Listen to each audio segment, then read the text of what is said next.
I wouldn't have did a song with Thug before the dress. Yeah, maybe before the dress, but I don't know. I don't think we fit. I don't think everybody fit with what I do. I didn't think Drake fit with what I do. I don't think everybody fits with what I do. Hell, sometimes I used to be worried, do Dot fit with what I do? So the dress just made you for sure, like, yeah. Oh, that was it. With that, yeah, confirmed it. Sure. I mean, it's stilettos. Once he wore that dress, it was like, no, I'm not playing none of his songs. I don't know what Thug was acting as. He's acting like a gay man. But again, it's not quite to.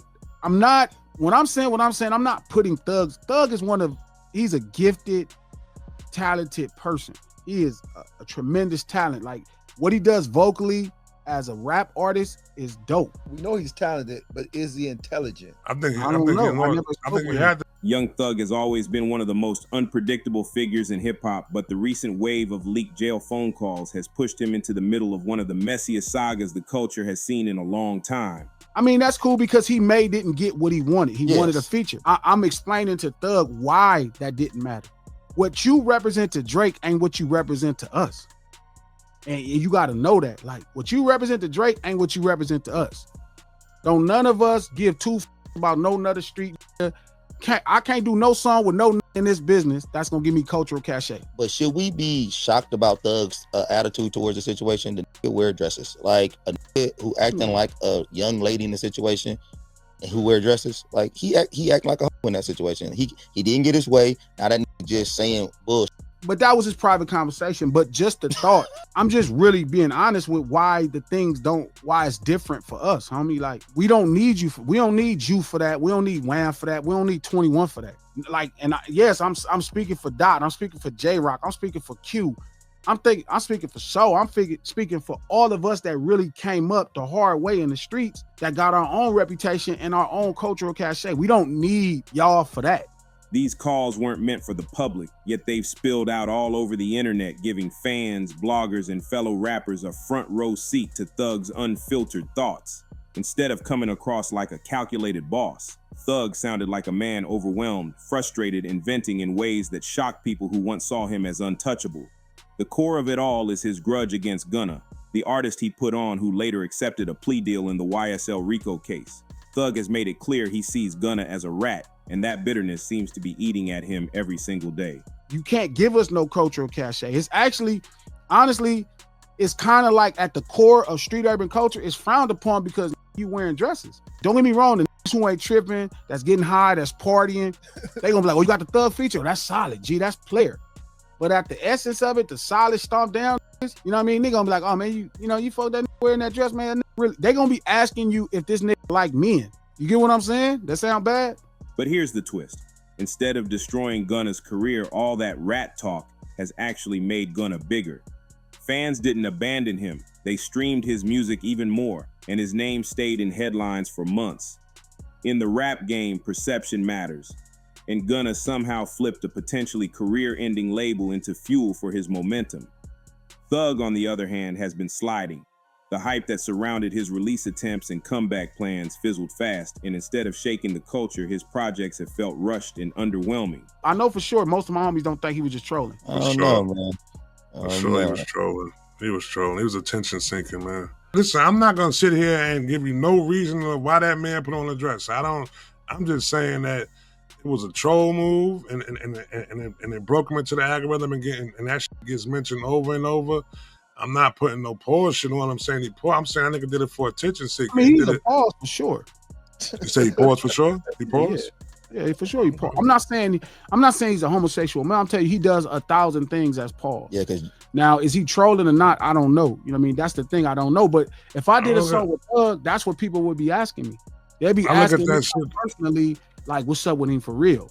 The boldest move he tried was releasing a stacked album from behind bars, loaded with features from heavyweights like Drake, 21 Savage, Future, Lil Baby, Travis Scott, and Lil Uzi Vert. On paper, that lineup should have been a guaranteed win, but in reality, the music didn't stick. Fans could tell it wasn't organic. It felt like a chess move against Gunna rather than a passion-driven project. And then came the claim that made the culture stop and argue. Thug saying that Kendrick Lamar needs him for clout. That was wild to hear because Kendrick is one of the most respected rappers alive, and he built his brand on being selective and intentional. The thing about that is, them conversations was private, and we all judging this man now off a private conversation, which is, to me, is out of pocket, because if we all start getting into our private conversations, ain't nobody everybody got something to say about somebody. Oh, so if I tapped into your private conversations, you probably would. I wouldn't fuck with you no more. Right here you wouldn't, but then if you keep reading or something, or nah, you like, oh no, I'm fucking my boy if right I here. tapped Like, into your private conversation right now, I wouldn't fuck with you no more. That's what you're saying. No. But that don't mean it's right. Exactly, it's private. It's a private conversation. We caught it, and he said what he said. Oh no, now it's out there. Yeah, so shame on you. let's judge it for this private conversation. Yeah, we gotta judge you. Oh yeah, I mean, definitely shame on him. Shame on him. This is the reason why, hey Doc, can I get a drop? I'm like, no, like I get it, because he knows people are fake and talking behind his back, like, and when they're are weirdos. You coming for me? You like, all right, now you want the feature? Because he had said something else while he was in there, or right when he first got out. He didn't understand why Dot used the Atlanta and the Not Like Us verse or whatever the case may be. And Doc, he be tapped in too, so it's probably some small little clip in the interview that he said something. Doc probably made his decision right there. Like, Kendrick doesn't just jump on a track for the sake of attention. If he collaborates, it's because the song fits his vision. According to the leaked calls, Thug was angry that Kendrick didn't send back a verse for his album. Instead of letting it slide, he spun it into an insult, saying Kendrick will never be bigger than Drake because he doesn't co-sign younger rappers, doesn't post on social media, and doesn't chase clout moves. To fans, that sounded more like jealousy than truth. Thug went further, claiming Kendrick only appeals to hip-hop nerds and West Coast loyalists, not the streets or the women who control the vibe at parties. P, you know who P is. Yeah. Of him addressing Young Thug. Yeah. There's been 900 Young Thug phone calls to be leaked. Yes, it's crazy. Boy, this guy was chatting. He didn't lift a weight. Read. He didn't pick up a book. He was on that phone. Word. He ain't do a push-up, not a calisthenic. He was Bible in class, there. nothing. God damn it, he was talking. Locked up for 2 years? No, he was talking like he didn't know that the phone calls were recorded. I can't believe that someone is like, just leaking all this shit. Yeah, but and who's releasing it? Is it you think the prison system is releasing it? Probably. Listen, I heard That's their somebody favorite shit to do. float another wild theory that was like, he know they recorded and He did that on purpose. they came up with some ill way for him to go tell a bunch of shit and not be, because in that one first video that came out, it was, don't tell nobody. I'll talk to y'all, but don't tell nobody. Mm-hmm. And now they got every phone call in the world of him talking about everybody's business that don't have nothing to do with nothing. He was telling Mariah the scientist all the time. I think. So Pete left at the house. I guess he didn't want the police to know that he was in the spot. So he left at the spot. You know you on a recorded call. Yo, go back to your cell, yo. Yo, go back to your cell, yo. What are you doing? So, and this is what y'all telling me, hey, street life, street. That's what y'all keep telling me. The irony, months later, Kendrick linked up with Future and Playboy Cardi, proving he could tap into Atlanta and still create a moment on his own terms. Thug's anger wasn't based in facts. It was rejection talking, plain and simple. That rejection lit a fire in him, and instead of handling it privately, he trashed Kendrick's legacy in ways that looked bitter. The jail calls didn't stop with Kendrick either. Thug went on to diss Gucci Mane, calling him soft, and labeled the Migos a money-losing rap group. He even threw shade at his longtime producer Weezy, using words that fans found disrespectful, especially given how much Weezy contributed to his sound. Like, I'm not from Atlanta, so I ain't all in the business, but however solid they thought Young Thug was, anytime you hear 21 name, this is for years now, it's been pretty solid. And I'm not saying that, listen, I don't know who's solid and who ain't. Like I keep saying, I'm a civilian, I'm minding my business. But if y'all gonna leak every damn call, no matter who's leaking it, they sound wild. I don't know if that was the point in them being leaked, but they do sound wild. I don't know if Gunna paid. Does this fall into the statement that you said last pod, where it's like Thug career, Thug's brand is plummeting? I mean, this is part of the reason why I feel that way. It's not that it adds on. This existed last time we recorded. It's just coming out in mass. It just looks away. It's too much gumbo that could go in the pot. It's too much of, hey, we ain't heard a slap from you and we keep hearing slaps from him. Did he contribute more than we know to your sound? Like it's shit like that.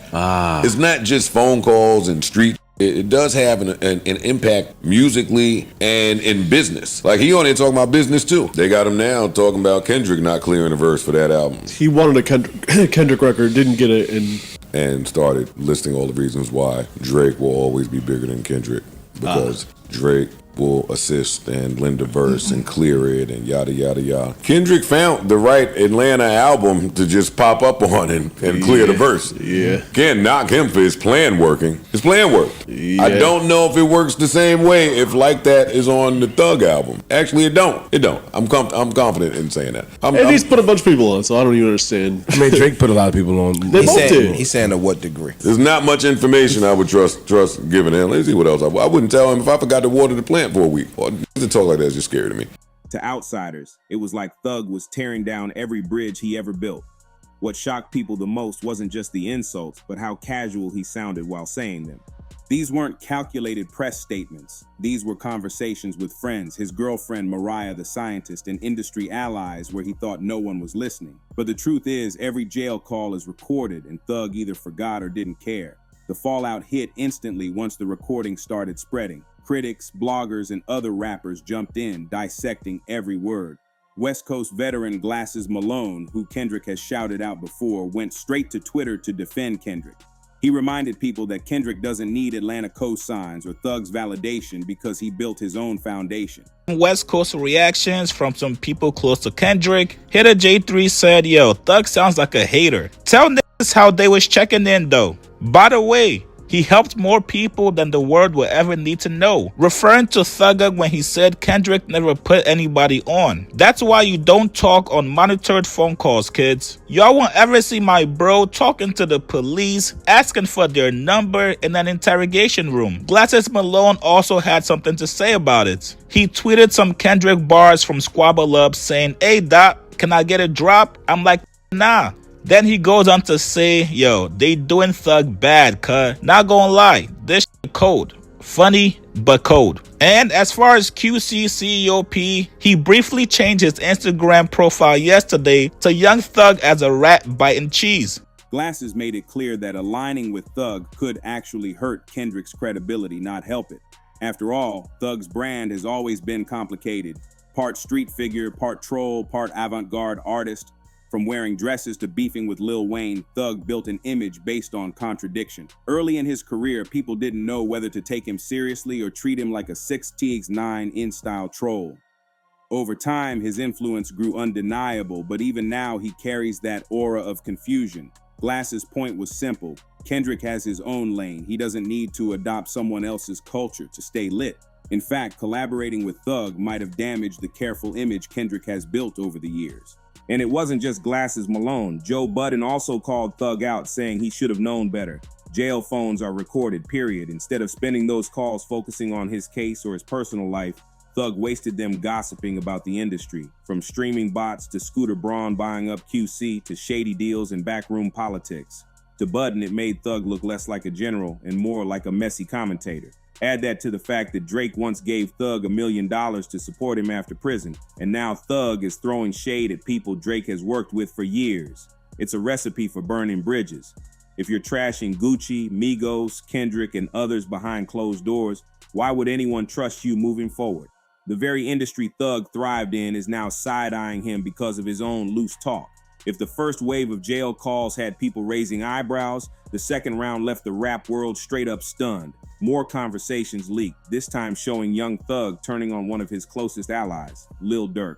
For years, Durk and Thug had been locked in together, not just musically, but personally. When the YSL case exploded and Gunna took his plea, Durk was one of the first big names to publicly call Gunna out. He went out of his way to stand with Thug, basically putting his own credibility on the line to say, I don't rock with rats. That was a heavy statement in the middle of a tense situation, and it showed Durk was loyal. But according to the leaked calls, Thug wasn't happy.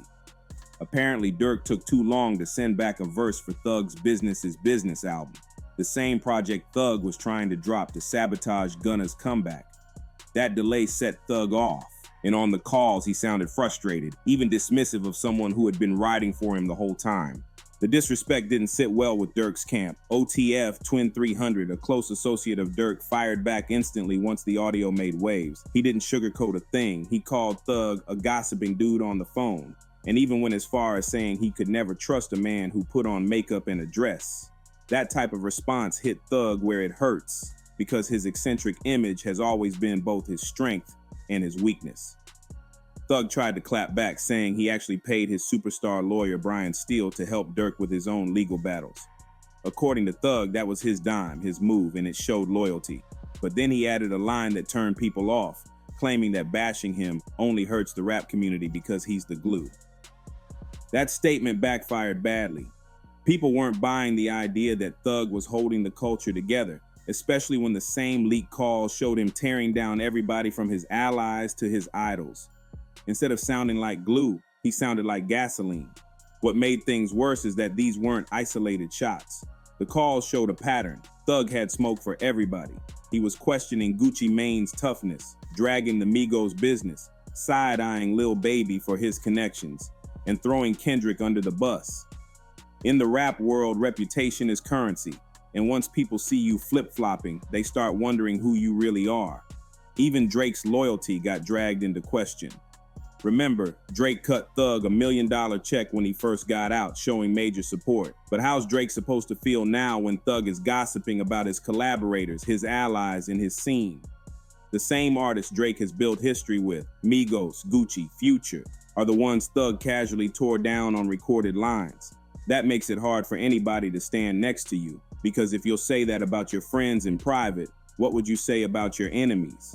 The podcast world went crazy with this too. Joe Budden, who never misses a chance to analyze hip-hop drama, broke it down perfectly. Jail phones are recorded, always. Everyone knows this. So why was Thug spilling tea like he was on Clubhouse? Instead of focusing on his legal defense or keeping his mind sharp, he was talking about Scooter Braun buying QC, calling P from Quality Control a rat, exposing streaming bot strategies, and questioning why certain artists still work together. That type of talk doesn't just make you look messy, it makes you look untrustworthy. The irony is that 21 Savage, who was on some of these calls, came across as the calm one. There's even a long 30-minute call where 21 tries to steer the conversation, suggesting Thug should find a way to handle Gunna without making things worse publicly. 21 even suggested to Gunna that he'd still co-sign him, but only if he gave up 80% of his profits. Some people found that move grimy, but it at least showed 21 was thinking about leverage in business while Thug was just venting and gossiping, and that's the real divide. Thug looked like he was unraveling. His entire approach was reactive, not strategic. Instead of letting his allies like Lil Baby or Durk wait on him to set the tone about Gunna, he left them in limbo. 21 even pointed out that they started dissing Gunna before Thug made his official stance, which created more chaos. That kind of disorder is the opposite of what a leader should show, and it painted Thug as unreliable. To make things even messier, these calls revealed a pettier side. Thug wasn't just frustrated about Gunna or Kendrick. He was frustrated about features, verses, release dates, and clout. Imagine being locked up fighting for your freedom, and instead of focusing on beating the case, you're stressed that Lil Durk didn't send his vocals fast enough. That's how it came off, and fans couldn't help but clown him for it. But not everybody piled on. TDE affiliate King, not Baby King, stepped in with a softer take. He reminded people that these were private conversations. He argued that Thug probably never meant for any of these words to hit the public, and being incarcerated is mentally draining. When you're locked away, your thoughts spiral, your anger builds, and you say things you might not even fully believe. To Keem, the world was judging Thug at his lowest moment. While that perspective is fair, it didn't erase the damage. Because even if Thug only said those things in frustration, the people he dissed still heard it. Gucci still heard it. Durk's camp still heard it. Kendrick's team still heard it. And in an industry where perception is everything, once those words are out, they can't be unsaid. The timing also couldn't have been worse. Just months after clowning Kendrick for supposedly ducking features, Kendrick jumped on tracks with Future and Playboy Carti, creating some of the most talked about moments of the year. That move made Thug's claims look even more bitter in hindsight. Instead of proving Kendrick was too isolated, it proved Kendrick was simply selective, waiting for the right collabs that matched his vision. In fact, it highlighted the difference between the two artists perfectly. Kendrick is intentional, while Thug was desperate for validation. That desperation leaked through every word of those calls. Whether he was bashing Gunna, shading Durk, or calling Gucci soft, it all sounded like a man trying to cling to power that was slipping through his hands. And that's what made the reaction so sharp. Nobody likes a hypocrite. You can't claim to be the glue of the culture while your words show you breaking it apart. You can't expect loyalty when you're casually throwing dirt on everyone you've worked with. Even if some of his frustrations were understandable, feeling betrayed by Gunna, feeling ignored by Kendrick, the way he handled it was sloppy. Every leaked call made him look less like a boss and more like a gossip. And in hip-hop, once you earn that reputation, it's hard to shake. By the time the third wave of calls leaked, the damage to Young Thug's reputation was undeniable. What started as whispers turned into a storm of conversations, debates, and memes that completely shifted how people look at him. Instead of being the YSL boss holding it down from behind bars, he started looking like the messy friend in the group chat who talks about everybody when they're not around. The irony of all this is heavy because Thug has always demanded loyalty. From day one, his biggest theme was about being slime, being family, being solid. But these calls exposed cracks in that code. How can you demand loyalty when you're out here throwing dirt on Lil Durk, Gucci Mane, Migos, and even Kendrick Lamar? The same people who helped him elevate his career, the same ones who stood with him through his toughest times, got hit with disrespect the moment they weren't moving on his timeline. That type of behavior doesn't scream leader, it screams insecurity. The wildest part is that Thug really saw himself as the center of the culture, calling himself the glue like rap would fall apart without him. But fans and industry heads quickly reminded him that the community keeps moving with or without one artist. Gunna proved that by thriving even while half the game tried to blacklist him. Kendrick proved it by showing he doesn't need to chase clout collabs to dominate. Drake proved it by continuing to be the bridge between street rap and mainstream pop, no matter who's beefing with who. Meanwhile, Thug was stuck in jail calls, stressing over features and gossip. When you look at it that way, his claim about being the glue feels more like denial than reality. The truth is, he was exposing himself as part of the problem, the foundation of the fakeness he claimed to hate. Another layer that made the fallout worse was the hypocrisy. Thug trashed Gunna for allegedly being a rat, yet he was on the phone himself running his mouth like a neighborhood gossip. He mocked others for lacking street credibility, yet some of his closest allies pointed out he once wore dresses and makeup in ways that confused his own fans. That contradiction is why so many people started questioning whether Thug ever truly had a code or if he was just making it up as he went along. His early beef with Lil Wayne already showed how reckless he could be, naming his project after Wayne's classic Carter series and disrespecting the man he once called his idol. Back then, people brushed it off as trolling or youthful ego. But these jail calls prove it wasn't just trolling, it's a pattern. Thug has a habit of biting the very hands that fed him, and now with no music to distract the public, his words are louder than ever. The industry is watching closely, and that's the real consequence. Rappers live and die by relationships, features, cosigns, label connections, streaming alliances. All of that depends on trust. If you're the guy known for running your mouth behind closed doors, fewer people are going to pick up the phone when you call. Even if Thug somehow beats his case and comes home free, he'll have a harder time rebuilding those bonds. Drake might keep the door open because of their history, but how will Migos feel? How will Gucci Mane feel? How will Lil Durk feel knowing he was loyal only to get disrespected? That's the kind of stain that doesn't just fade away with one hit record, and the fans aren't blind either. Social media has turned the leaked calls into viral content, with people clipping the funniest, pettiest moments and spreading them around. Memes about Thug's contradictions have been everywhere, making him look less like a boss and more like a punchline. In hip-hop, image is everything. You can take losses, you can go to jail, you can beef, but once the culture sees you as corny or untrustworthy, that's the hardest image to flip. Just ask 6ix9ine. Thug isn't in that same lane, but the gossip-heavy calls are pushing him closer to it than he probably ever imagined. What makes this whole thing even crazier is the missed potential. Imagine if Thug had stayed focused, kept his calls clean, and used his time inside to strengthen his image. He could have come out to a hero's welcome, with Gunna still being the villain in the eyes of the streets. Instead, the roles almost flipped. Gunna's career is thriving, Kendrick is untouched, Durk is still respected, and Thug is the one under fire, all because he couldn't keep his frustrations private. Those words he thought were safe are now haunting him. And no matter how many explanations people like Keem give about private conversations, the damage is already done. In the court of public opinion, once the streets hear you bad-mouthing everybody, there's no erasing that stain. At the end of the day, the saga of these jail calls proves one thing. Hip-hop doesn't forgive hypocrisy. You can be bold, you can be eccentric, you can even be controversial. But once you start showing disloyalty, the culture will turn on you fast. Thug is learning that the hard way, and it leaves a big question for his future. If he comes home tomorrow, who's really still in his corner? Will Drake still support him? Will Lil Baby still pick up the phone? Or will people remember these calls and keep their distance? One thing's for sure, the rap game never forgets. So what do you think? Is Young Thug really the glue he claims to be? Or is he the crack in the foundation? Did the leaked jail calls just expose what was already there? Or is he being judged unfairly for venting during his darkest hour? Either way, this whole situation is one of the most dramatic chapters in recent hip-hop history, and it's far from over.